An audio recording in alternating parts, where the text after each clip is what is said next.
Namaste, great souls. This is Babu Pal, and today I have a really important special guest who will tell us about his amazing NDE experience. And his name is Chris Bass. Chris is an author and motivational speaker and has been featured by universities, journals, and other famous. Um, so his book is called uh, "Boom: The Life and Times of Suicide Near the Experiencer." I think I said that right. Chris's story is an amazing NDE, which shows the stunning similarity between the NDE experiences and the teachings of yoga and Vedanta, which we practice here at Ananda. And I know that this interview will be especially interesting and extremely inspiring for you, and will remove any fears that you have, especially the fear of all fears, which is the fear of death, which is really important and will give you hopefully more happiness, love, peace, calmness, wisdom, and spiritual enlightenment. And as Lord Krishna says in the Bhagavad Gita, many of you may know that even a little bit of that inner practice will save you from dire fears and colossal suffering. So thank you, Chris. Welcome to Ananda. And please tell us what happened. How did your NDE started? And we can take it from there. All right, so thanks for having me, first of all. Secondly, let's start, I guess, on the NDE. We got to start going back, way back before the near-death experience. If you ask yourself, who was I during my life before my near-death experience, you'll kind of understand the reason why I tried to attempt suicide. Right. So when I was 6 months old, my mom threw me in a dumpster. Okay. And so from then on, like the neighbor that lived next door to her found me, and I guess because she heard a baby crying and she took out her trash. And so she heard me and she's like, oh my God, I know this child, I know his mother. So back then there wasn't cell phones, so she can't just like send a text message. My grandma was at church. So she called my grandma and said, I have your grandson. He's going to be with me until you get him. I guess his mom threw him in this dumpster. So I stayed with my grandma until I was 4 years old after that, because the courts had released her to me. But what ended up happening was my grandma had a nervous breakdown when I was 4. I could have sworn it was 3, because I know at 4 I was at this other place already. So I was staying with my grandma after she had her nervous, or not after, but before she had her nervous breakdown. She was in the hospital for a year. So around this time, I was a couple places in between. Then I ended up staying with my mom's sister, which I guess my mom was like, she didn't like her the most out of all these sisters. That's the one that took me into her home, along with her husband and their other kids. Um, I say there was one child there that was treated very well, and that was their child, because they had different kids from different marriages and stuff. Uh, so their child that they had together was their marriage, so that's the one that was treated like the best. Me and the other kids in the house weren't treated as well. Um, so I'm not the only one that was really mistreated at this place, but I was a sensitive soul, very, very sensitive soul. Um, I knew by the time I was 4 years old, I wanted to learn life by myself. And because I looked in the house and I'm like, how come there's no one here that I can like look up to? I'm like, I guess I'll have to learn life myself. This is a 4-year-old saying this. Um, so I was at this house for a while, for years. We went to church. I had my own, I guess, opinions about what God was compared to what they think God is, because the way they acted and the way they treated me and other people, it kind of just made it unbelievable that this is how God wants you to be. Like, I have to go to heaven if I have to treat people bad in order to go to heaven. It just didn't make sense. So I had questions. And I grew up in the time where they're like, we can beat you, and that's because God told us to. Like God told us to beat our child. Okay. Um, but they also discouraged me a lot. They always called me names. They always criticized my weight. I was like a fat kid, I guess chubby kid, really. And they would always like talk about how fat I was. And they did it for years. They criticized me. They made fun of like everything I would do. I was kind of like the family joke to all of them. Um, the dumb one, the one that can't really use his brain, you know, like retarded. That was one of my nicknames actually, retard. So yeah, that was one of my nicknames, fat boy, all that stuff. So a kid like that, when you say this stuff to a child, it ruins his self-esteem very much. Absolutely. So right. So by the time I was 8 years old, I already started cutting myself, like to escape the pain.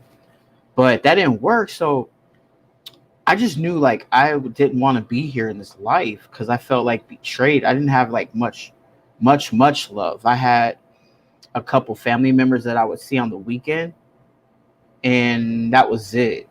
That was like my love right there. And then I go back home to these mean people.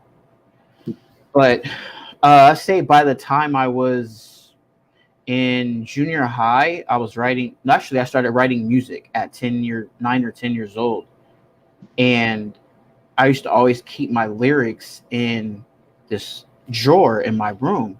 So I was visiting my uncle one weekend, and these family members had ended up going through my drawers when I was gone, and they found my lyrics I wrote, and it was bad stuff about them. I was very hurt kid. It was just anger in those lyrics, and dry teardrops. Um, so they called me when I was at my aunt's house, and they're like, "You don't have to come back. I'm just letting you know he doesn't have to come back ever." So that's when I left this place. Went to a couple other places. I say by the time I was like in high school, I was I had because I had suicidal. I don't know if I can say that word, but I wanted to take my own life for years. And I say by the time I was in high school, all that went away. I became like really popular, really social. All that self confidence I dreamed and prayed for, it was finally there all through high school. The problem with that is high school is now over, and now your friends moved on in life. Now you have to move on in life. These friends have people to show them love and people in their corners, and I was the one that was put down by my family members that would say like, you're why do you want to work, why do you want a car, why do you want to drive, like that kind of thing. You don't deserve it. That's what this kind of stuff they would always tell me. So a lot of my friends had their family members that are just helping them get their first cars, their houses, their first, just handing them jobs, like here's a job, you know. Yeah. um, so in my mind, I'm like, wow, it must be nice, like to just be handed a job. Like I was looking hard. Um, so I say by the time I was in my 20s, it kind of started affecting me that I was behind more than my other friends and peers and things like that. By the time I was like maybe 23 or something, I started really getting that social anxiety back, the low self esteem, the depression, all that stuff started coming back again. So then I started to drink it away. That didn't work. I tried to pill pop it away. That didn't work. I tried to, you know, all kinds of stuff, and it just didn't work. And I was just looking for some kind of happiness or something. So, and I was always in search for God. Like, where are you? Why are you letting me down? Like, bring me something, you know? So I just thought, like, maybe I'm not meant to be happy. I don't know what. If I'm not meant to be happy, I need to leave. Like the friends I had, a lot of them were just not good friends. And then a lot of the women at that time I would date weren't exactly the best ones for me to date. So I was just like all messed up completely. I went like straight for the toxic people, I guess. Maybe because I knew my life was so toxic too. So it's like you look for those and say, hey, oh, that person's toxic. They'll be mean to me. Let's go to that person subconsciously, you know? Yeah, yeah. Um, yeah, but then when they hurt you, you're like, "Oh my gosh, how could you?" But so yeah, so I went a while with just having depression and all that. And it was one day I came to a decision, and one of my friends I was talking to, they knew sort of what I was going through. So, but they didn't know when I was going to try to t- take my life, so to speak. Okay.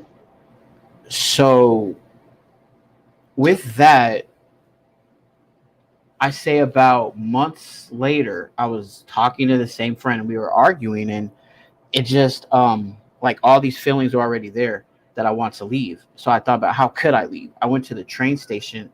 I looked at all the trains that came so I can time it so I can see which one I want to step in front of and just have it boom, just take me out.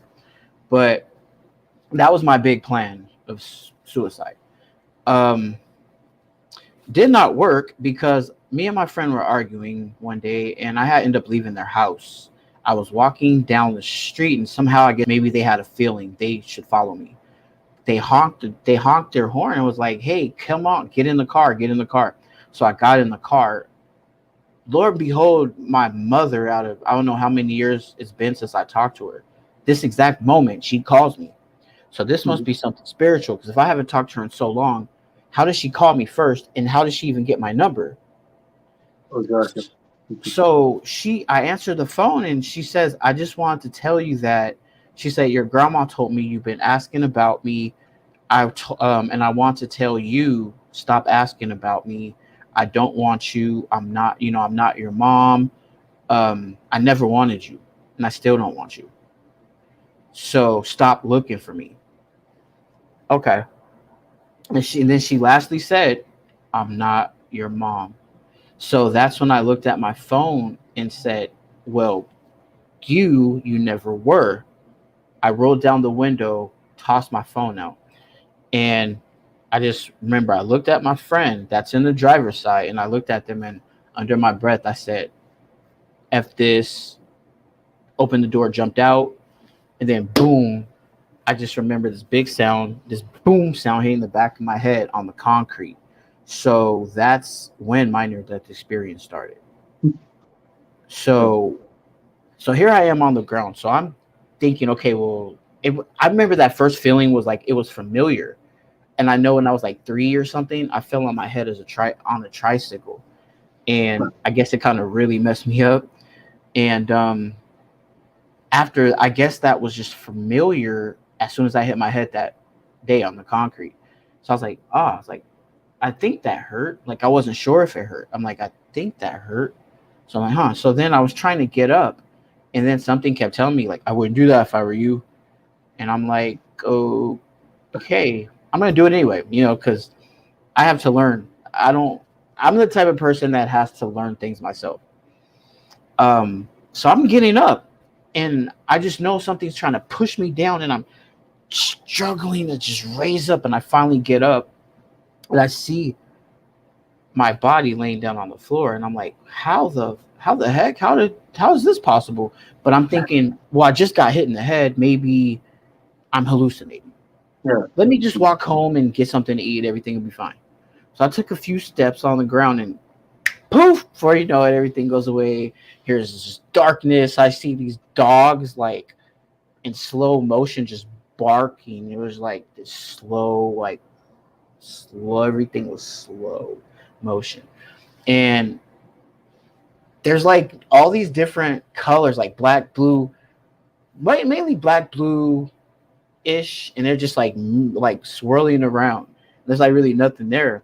So then I feel this most supreme presence right here, a feeling that I've never felt in my, well, I guess I can't say I remember feeling it, but it seemed like it was familiar. This feeling here, the most ultimate presence you'll ever feel in life. And without words, because I had questions in my head, but without words, I hear, let me reintroduce myself. I am God. Yes, I am real. Yes, angels are real. They're a gift from me. Want to meet them? And I'm like, I'm like, no. Now you said no. No, I don't want to meet angels. The reason was though because I didn't believe angels existed. I thought Right. this was just like stuff for TV. I seen like angels like with the little harps and like, Yeah. oh, and I was like, oh, that's bogus. Uh, This is real life here. okay. But so I said no.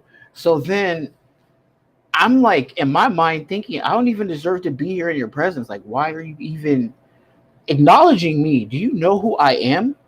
I don't even go to church anymore. Like, I haven't read the Bible in years because I have questions, and you're saying I'm supposed to be in your presence.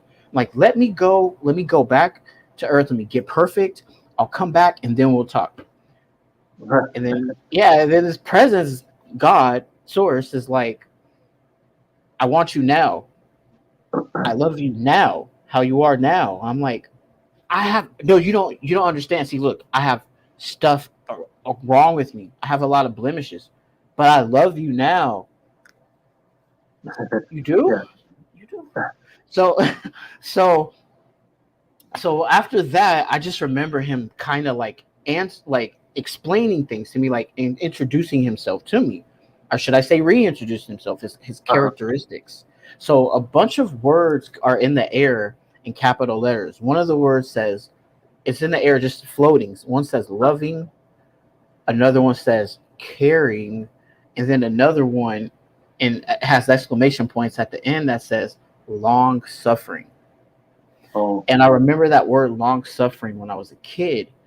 And I was like, I'm really going to burn now and eternity because that word long suffering I heard in church, and I haven't been to church in a long time. And I think God kind of saw that as like, I don't think you really get my point. That's what you take from this. Yeah. That's what you take from this. So so then I see like this a lot of people have life reviews, Hmm. and when they die, I did not because I guess I haven't completely crossed over yet. Okay. So, but instead of a life review, it was this projector screen. But Uh-huh. this guy's walking with his son, like having him right by his neck, just dragging him, and then God tells me, I don't like that. You see, like this guy in a briefcase walking Hmm. with his guy in a suit and a briefcase, and God says, I love him. And then you see a prostitute walking by. He goes, I love her. And then you have this guy riding a skateboard with a big joint in his mouth, and God's like, I love him. And he said it all the same. Uh-huh. I somehow knew this meant God doesn't have any favorites. That's what I took from that. Right. So after this, and mind you, I don't see God. I don't see God's face, his body, or anything. I just feel it. But I feel Mhm. him get down on a knee and give me a hug. And I'm like, what am I supposed to go do if I go back to Earth and tell people the story? They're going to think I'm a real life crazy person. Yeah. Like, they're going to say, hey, you are a real life crazy person. But he says, go and tell everyone that I love them. Okay. I'm like, oh, okay. And this feeling, I just want to literally just go scream to everybody, God loves you, God loves you. Like, I want to scream that to everybody. Of course, I'd be seen as a real life crazy person, so I didn't do that. But Okay. so after that, he says, I will go to the end of the world so that everyone is with me. And I'm like, whoa, I've never heard anything like that before. Like poetry, or I've never heard anything that deep before. So so now you have it. I see everything now. Here's the clouds. Here's this church over here. Here's police station over here. I see everything to where I jumped out of this car. And now everything I can see. Now I'm in the air. I'm on clouds. I can look down and see the ground. I can see everything now. So now I see a bunch of Bibles just being tossed all around. And the way I took in crosses, the way I took that was I felt condemned in my own self by not going to church and not reading the Bible anymore. And I was searching for God all my life. It's just a lot of the stuff these churches threw at me. It was a little fishy. I don't know. Yeah. Hmm. Yeah, but so now there's all these angels gathered in circles, but there's only two in particular that it seemed like I really knew, like I was familiar with, like I Hmm. seen them before or something. Like I felt like I knew them all my life as soon as I seen them. Just two of them though. As all the angels there were, only two I recognized. So then there's like this big donut hole, like I like to call donut hole, and it's a hole inside of a cloud, and it has light in it. Had I Mm-hmm. walked into that cloud, that hole, I would have went to fully to the other side, like in Okay. paradise or heaven or whatever. The problem Yeah. with that, I probably wouldn't have came back, and I think I see that now, and I think I wouldn't have came back. Um, I do know my angels, the angels that I seen, they both grab me by my arm, one arm each, and I'm scared. I'm like, get me out of here, get me out of here. And they're like, no, it's okay. We love you. It's okay. Don't be scared.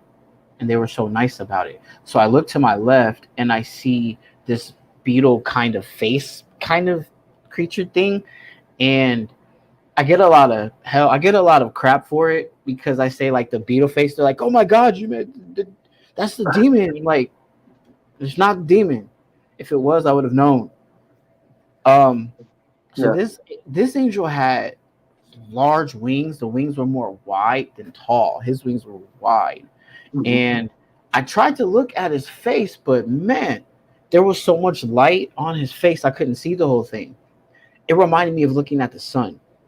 I Okay. looked at his face, and there's so much light that shined. I had to like turn away because it was too much light.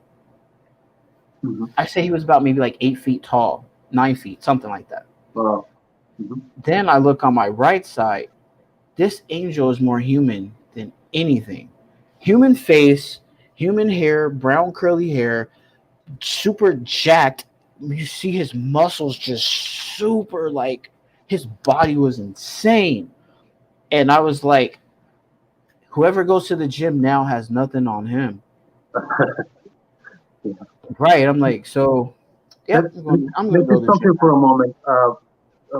So, the angel, where were you? Where were you at this moment? Like above the ground, or in some place, or in no place, or where were you? And were the angels? What kind of clothes do they have? And so you mentioned one had like a beetle face, the other one was very bright in the face. But the clothing were contemporary or old, like armor or something. Well, okay. So the one like I told you on my left, I like from what I seen, but the one on my right, the one that had the curly hair and his Uh huh. muscles were big, he had like a brown.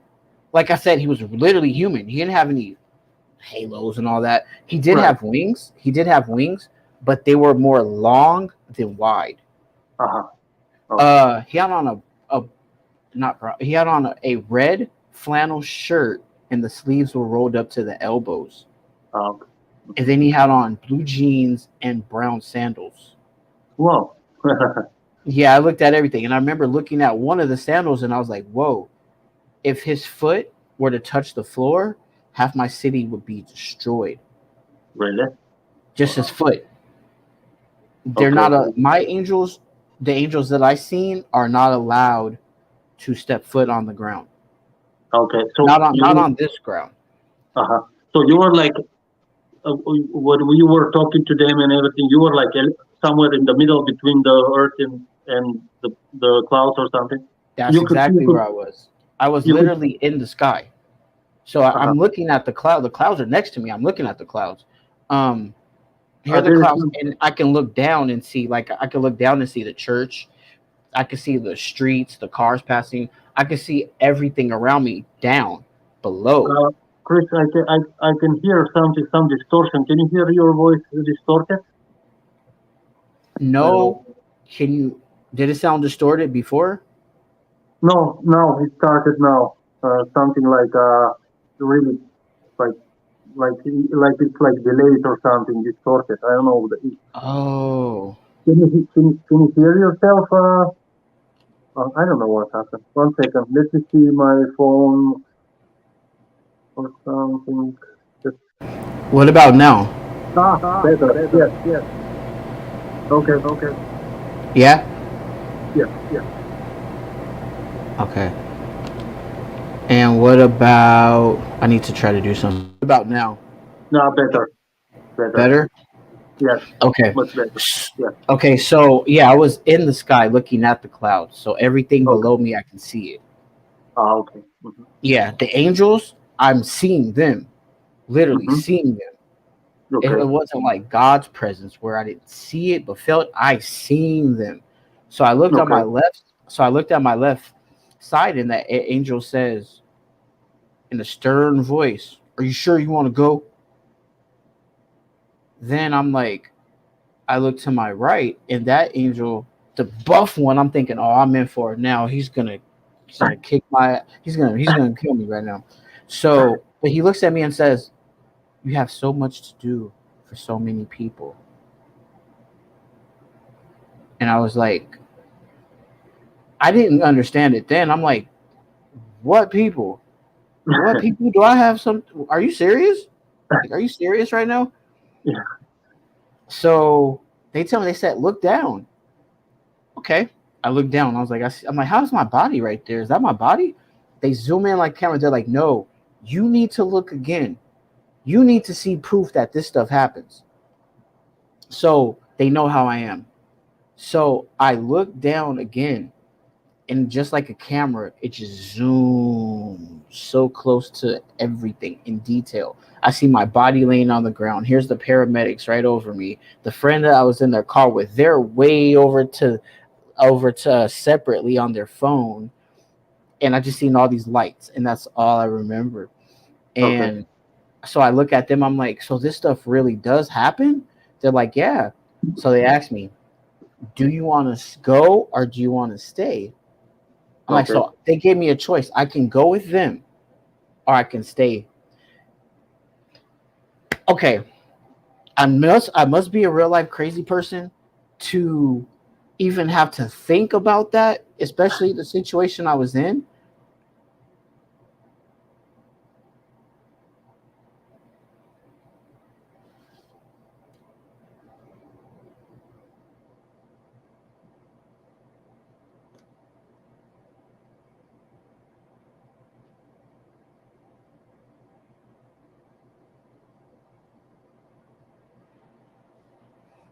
Technical difficulties.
I'm sorry about that. My browser crashed. Can you hear me? Yeah, I can hear you. Yeah. So we can continue. Okay. So where were we? Um, I think you said that you saw they ask you to, or whether you want to stay or you want to leave, and you must be crazy to think about going back because it was very difficult for you before. So why shouldn't it now start to getting better? Isn't it? You're thinking about this, maybe. Yeah, I felt this intense feeling, this urge to just go back. People need you to do stuff. And I didn't even know what the heck I was doing for who knows who. Right. But I just knew if they told me you have so much to do for so many people, that means that I must have a lot to do. So that pretty much, I told him, I said, I'll stay. Okay. And then I woke up um, out of my consciousness when I was in the hospital for after a few days. Okay. Yeah. So So that's pretty you much my near death experience. right, and so but when they said look closer, and you were looking at your friend and your body and everything, and then you decided to stay, and you woke up in the hospital. Was that the like immediately, or how was the Oh, transition? Or did no, you no, just lie no, into your body? Did you feel that you're falling or something? no. Because no, you just woke up. Okay. Just woke up and I How was long? like in the hospital. Okay. How long was the time between like when you were in the accident and then after that in the hospital? Because sometimes there is very big dissonance between the time you passed with the angels and the time passed on earth. Was that different? I do know for sure the thing with the exact spot where I was with the angels. Um, I can say this experience probably didn't last more than 10 or 15 minutes. But when you wake up in the hospital, was It was more a few. time? It was a few A days later. few days. Wow. Wow. Yeah. So did you feel like that in the other side, so to speak, time was passing, or you didn't just there No was like time. no time? Our 10 to 15 minutes of our time in that world seemed like timeless. Like time doesn't exist on the Right. other. And spirit world, time doesn't exist. Yeah. Okay. And did you see? So you didn't see God. He was just you felt the presence, and you felt His presence inside and His voice, but you didn't see any figure or something speaking to you or something. No, No. I didn't see any figure. I just felt them and Okay. heard them. Yeah. But Okay. angels, I actually Yeah. seen everything. You talk to them, and did you know that these are your angels specifically, that they were always with you, or No, at that time, no, I you didn't didn't know know? that. No, I didn't Oh, know that until about months and months after I recovered. uh-huh. So you had like you know now that you have two angels or more, Yeah. two. Uh-huh. These two. Do you know their names or something? No, and the reason why is I told them I don't want to know their names until I see them again. Okay. Because I mean, if I already know what they look like, say I actually do kick the bucket, and then I end up seeing them again, it's like, okay, I know your name, I know what you look like. Uh-huh. There's nothing to surprise me. Like I want Okay. a little bit of a surprise, so I want to know Okay. their names. You left something for later. You know the best. Yeah, yeah. Yeah, of course. Right.